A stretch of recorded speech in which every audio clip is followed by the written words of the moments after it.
Hello, friends, family, neighbors, patriots, believers alike. Here at The Grid, we wanted to give you a quick analysis of what we saw at the debate. And I've not listened to post-debate commentary from either party. I've not listened to any of that. So I would say that what I'm sharing with you today is my unadulterated opinion. It has not been influenced by anything else that I've heard. And so I watched the whole thing last night, and the first word that came to me as I turned the TV off was wow. So I'm going to tell you a little bit of a story about what I saw, because I saw a contrast. That would probably be the word of the day, is contrast. I saw Donald Trump do what Donald Trump does.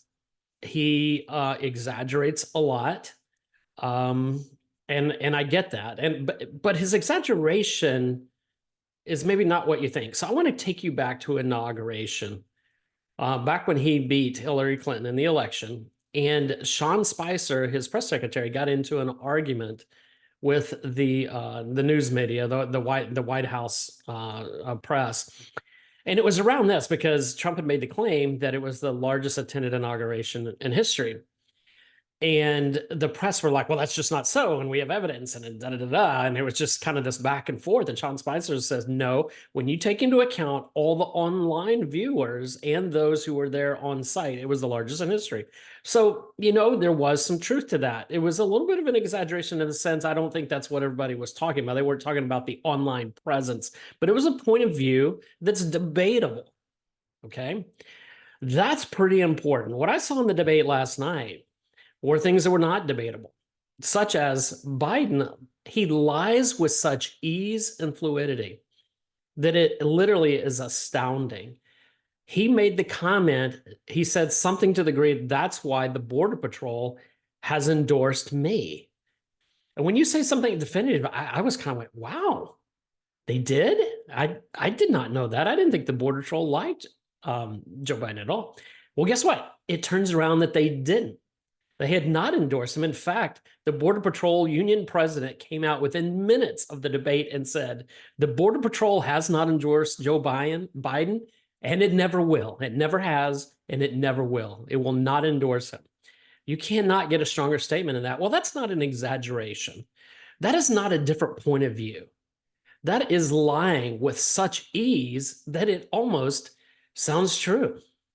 So we can get back and forth about the debate about Trump's exaggerations, the thing he says. I heard a lot about the fact checkers were going nuts over Trump, but I mean, from what I saw from Biden, they'd be just as busy. None of that is the issue. And this is why that's not the issue. The real issue is what was the goal and what had to happen. Again, context matters. So let's go back to the 2020 election when Trump and Biden faced off. Biden would not debate Donald Trump.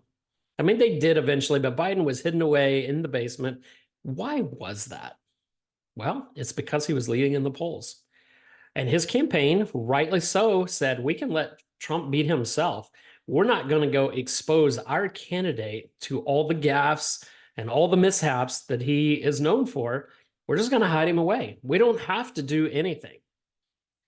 So that being the case, and knowing that it's well known that Joe Biden has significant cognitive issues, why would his campaign march him out into a debate now and then another one in September? It's because they're desperate, because the polls say something completely different than in 2020. By every measure, Donald Trump is leading, like it or not. If you're a liberal, like it or not, Donald Trump is winning, and he's winning in the battleground states. He's winning in the popular vote. He's winning electorally. Nate Silver, who's predicted accurately many presidential elections, is saying that Trump now has a greater percentage chance of winning the election than Barack Obama did against Mitt Romney at this stage in the campaign, a 66% chance, which is pretty large on something like this. So I say that as all as very, very important context. What was the goal? The goal was that Joe Biden's been a disaster on the economy. He's not going to change that in a debate. What he needed to do is come out and show that he was presidential, that he had the cognitive ability to lead this nation, the cognitive ability to ignite his base, to get them fired up so that they were passionate and committed to showing up at the polls and voting. He had to prove that all the rumors about his ability to think and speak clearly were false. That was the real issue. What was Trump's goal? Trump's goal was to let Biden do that. Let him speak, and the evidence would be clear. And, you know, believe it or not, I think the rules in this particular debate that I think were meant to help Biden, to keep Trump from interrupting Biden and throwing him off, actually end up helping Trump, because by the mic going mute, you didn't hear the interruptions, because there were some. Trump interrupted, Biden interrupted a lot. I think that really helped favor Trump. Why? Because it made the room silent for the audience, and we got to listen to Biden speak. So this is what I saw. Biden comes out first. He comes up to the podium. He's walking as slowly and gingerly and unsure of himself as I've ever seen. If there had been an invisible person leading his hand up to the podium, I would not have been surprised. There was not a look that inspires confidence in the leader of the free world. Nonetheless, I understand he has back issues and he's in physical therapy all the time, but you also can't change the image that projects is weakness. And that's what we saw. But weakness is not the same thing as dementia or Alzheimer's or cognitive dysfunction, if you will. It's not the same. But that's what I saw. Well, as soon as the debate opened, oh, and I guess I should say Trump came out very confident. Neither candidate shook each other's hand. It was clear that there was tension. The room was charged, ready for a debate, ready for a fight. And as it started off, Biden went first, and there's a couple things that I thought were interesting. Number one, I thought the issues, particularly in the order, was telling. The economy was the very first issue that we came up. Most important Americans, for sure, but I also know that Biden being juiced up on something, this was when he was going to be at his freshest. And boy, did he disappoint. He had a raspy voice. He looked weak. He looked unconfident in answering the question. And really, what would you say? Even if he had full cognitive abilities, what would you say about the economy? I mean, he tried to blame everything on Trump, that it was that Trump left him a disaster and that he's resurrected it. I don't know that Trump did a great job answering that, but people just know it's intuitively not true. And then as he babbled on, he continued to get lost in sentences. Like he would just kind of, just fall off at the end. And it was like, what did he just say? And then at one point, I think he was talking about COVID, but he couldn't get two or three sentences coherently strung together at the end. And then he said, well, we finally beat Medicare. What? Medicare was not even part of the conversation. And Trump jumped in and said, well, you did beat Medicare and Medicaid. You beat them to death. Well, that was pretty smart by Trump. And then there was another time where he did the same thing where Biden just really trailed off. And it was like, I have no idea what that mumbo jumbo was. I was sitting with my 16-year-old daughter. She was watching and she was like, I have no idea what he just said. Well, at one point, Trump even called that out. Biden said something, it made no sense. And Trump goes, I don't think I have a clue what Joe just said. And I'm pretty sure he doesn't either. Well, that was a good response. And it was very, very telling when you saw it. It was just like, wow. It just really, really showed his inability to think on the spot, to think cognitively, to think clear, and articulate himself clear. So it really left this impression of total weakness. So again, Biden comes out and it looks weak. He looks dazed. He looks a little bit lost. That was the opening impression for the audience. Then you had these moments where, he was pretty fiery. He attacked Trump. He called out Trump for having sex with a porn star and having the morals of an alley cat.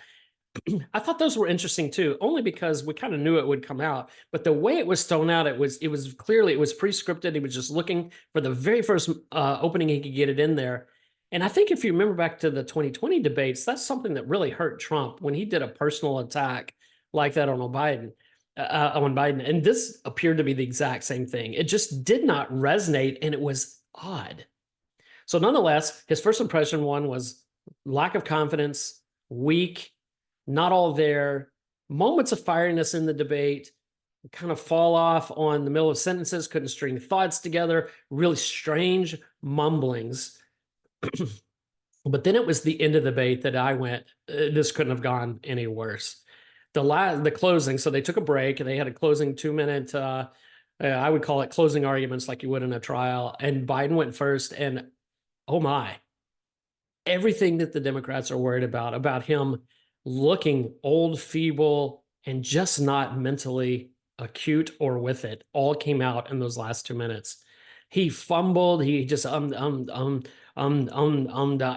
was a horrible moment. So when I think about the debate, first impression is a lasting impression, right? First impression was one of weakness and not quite all there. Last impression was even worse. So for those who tuned in and watched the whole thing, they got to see the full Joe Biden, and those who didn't still got the first impression. So it was really bookended. His whole debate was bookended by just an incredible display of, I keep saying weakness. I probably should say sickness, quite frankly, sickness. And it was clear to me, it was clear to the American people, this man cannot lead this country. It should not be allowed to.